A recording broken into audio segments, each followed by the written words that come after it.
Oh wait, where's the makeup person? My title right now is the Chief of the Central Public Services Division at the Free Library of Philadelphia. I'm the head of all of the public service departments here. So the art department, the music department, and things like that. Often though, I just say I'm the head of Central. You know, I have to oversee everything that's going on, and a lot of that has to do with the customer service that we give to the folks that come in. We have all kinds of programs here. Actually, our most famous one that we're most noted for is our author event series. And Andy Cahan really is the person that heads that up, but I still get credit for that. People say, oh, we love your author series. We do many kinds of programs like that. Lots of children's programs. In the summer, we have a summer reading for the kids. We have science in the summer. We had a fantastic exhibition last year in the rare book department and throughout the library called Framing Proctor. You know, I oversee all those kinds of things. I have a couple things that do give me satisfaction. One of them, of course, is interacting with our staff. We have a very good staff. A lot of good service for the homeless. In the winter, we're a warm place for them to come. In the summer, we're a cool place for them. We also really are sometimes their only source of entertainment, let's say. I remember last year going to the Teen Poetry Slam. I put it on my calendar and I went up there and I was able to watch some of the teens, you know, give poems and be up on the stage.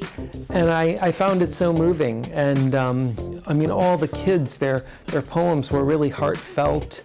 Often they were about race and what an important part, I mean, what an integral thing that was in their lives. Like every breathing moment, it was something they were confronted with and thinking about.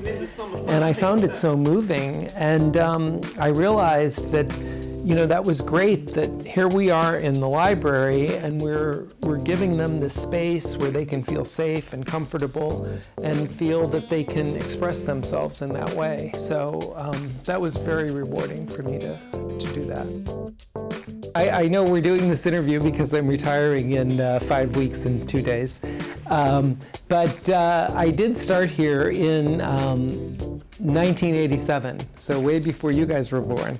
I had been working in academic libraries. I'd worked at, well, I'm from the Midwest, and but my first job out here was actually at Princeton University. So it was like small town boy at the Ivy League. It was kind of exciting.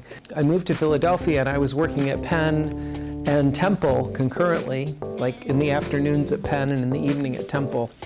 And then I ended up getting a full-time job at LaSalle University for several years. But it wasn't working out for me and I wanted to change, so I applied to the Free Library in 1987. And they said, well, the only thing we have is for you to become a children's librarian. And I'm like, you know, I've been working in universities. I didn't study this. I don't know anything about it. But since I am a Sagittarius and we like change, I said, all right, I'll try it. I'm game. They had really an excellent training then, and they taught me how to tell stories and how to, you know, do all kinds of things with kids.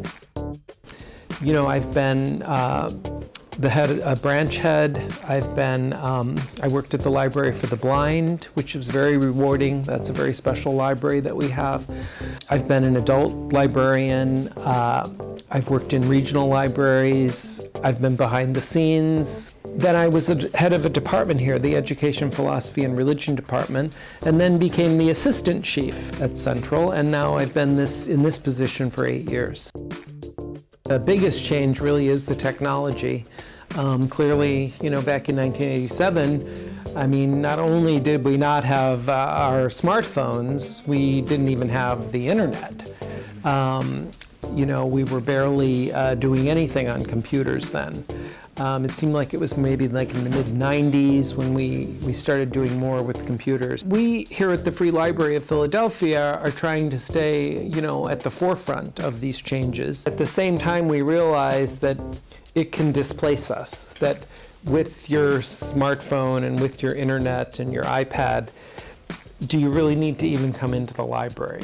I mean, I know when I'm off on the weekend, if I have a question, I certainly am not calling the library to say, you know, when was George Washington born? You know, I'm just going on the internet. What we're trying to do is, you know, change our perspective a little and really become more about community engagement. I, you know, will miss the good things we do, but I also, you know, can come back to the library as a customer. I just wish everybody here at the Free Library of Philadelphia, you know, all the best and good luck going forward with all the changes.